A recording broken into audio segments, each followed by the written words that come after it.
Have you ever been in a scene and really felt like you wanted to try to cry, but it just wasn't coming? It didn't feel fully emotionally connected?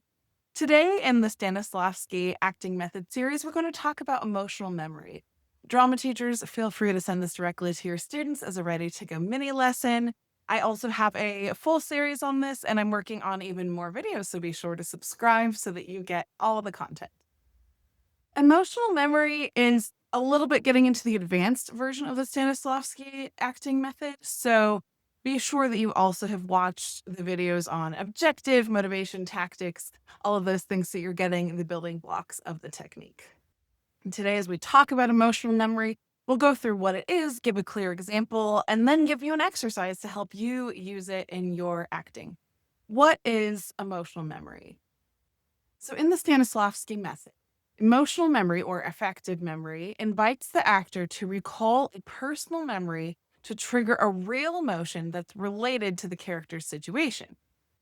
The idea is by remembering something that really happened to you, you can access the emotional truth behind it and use it in the performance. Now, a word of caution here. This technique can be really powerful for believable performances, but it's sensitive. And it's not meant to encourage you to relive a trauma or dredge up old memories. So think of it more as emotional resonance, like you're finding a moment in your life that you can connect to with the character's experience. But you don't have to delve into the deepest, darkest, worst parts of anything that's happened to you in order to do this. And it's not recommended to do anything that will overwhelm you. It's just recommended to choose something that will just help give you a connection to the character.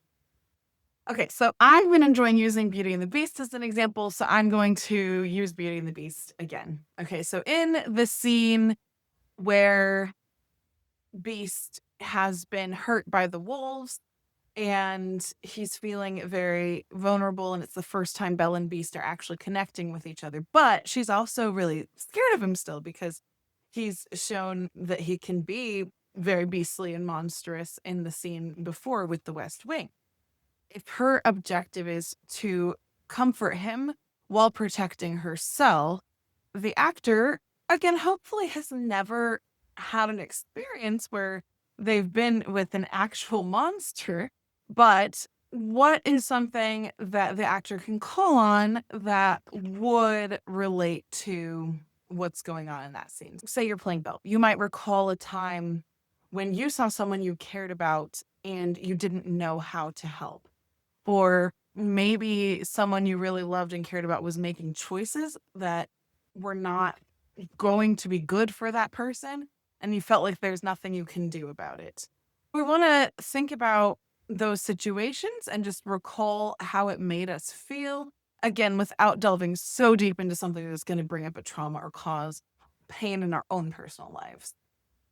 It's not about crying on cue. It's about letting your body actually remember what you felt like. So, in that time that you were trying to care for someone and you didn't know how, and feel where do you actually sense that in your body? Does it kind of lie in your heart? Does it lie in your head where was your brain just going and going? Is it in your gut? Get that sense of where in your body that emotion came from. If you're finding this helpful, I wanted to also let you know that I do have a free audition material guide, the 8 pieces that you'll need for almost any theater audition linked below. Drama teachers, I also have a free drama classroom toolkit, so go ahead and check that out. On to an exercise to practice emotional memory. You're going to want to choose a monologue that has a clear emotional shift. Bonus, monologues with clear emotional shifts can be great for auditions. If you found a good monologue with that, you can really use this exercise and use it to explore and work on it and maybe get a new audition piece. Read through the monologue. You're going to identify the key emotion that you associate with this grief, fear, joy, hope, whatever is going on. Then you want to get out a journal and write about a time that you felt that emotion. And I want you to just start by writing about it. Start by just writing about that emotion. And then you're going to talk about the situation and why you felt that way. And then you're going to shift to thinking about the sensory details. Physically, where were you? What did you see? What did you hear? What did you smell? What were you feeling in your body, and where were you feeling it in your body? Then you want to let that emotion naturally and gently rise up and go from that to reading through your monologue and using that memory, that experience, and the physical experience of it to gently blend in to the character and your performance. We can call it an emotional echo because we're not dragging the exact memory into the spotlight of the performance.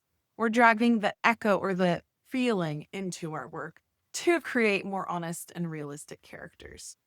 Now, I want to go back and say one last thing about it because in my earlier videos on objective and motivation and tactics, I talked about not playing to the emotion. And I still agree with that. We don't just start with, I feel sad. How do I be sad?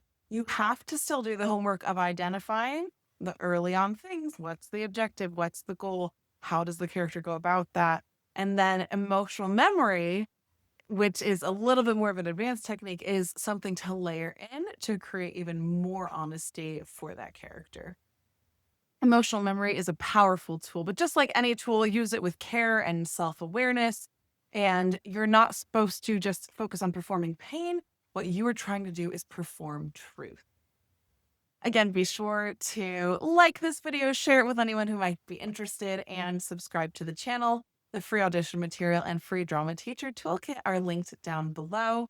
And next in the series, we will be talking the inner monologue. So join us for the next one. Happy acting and break a leg.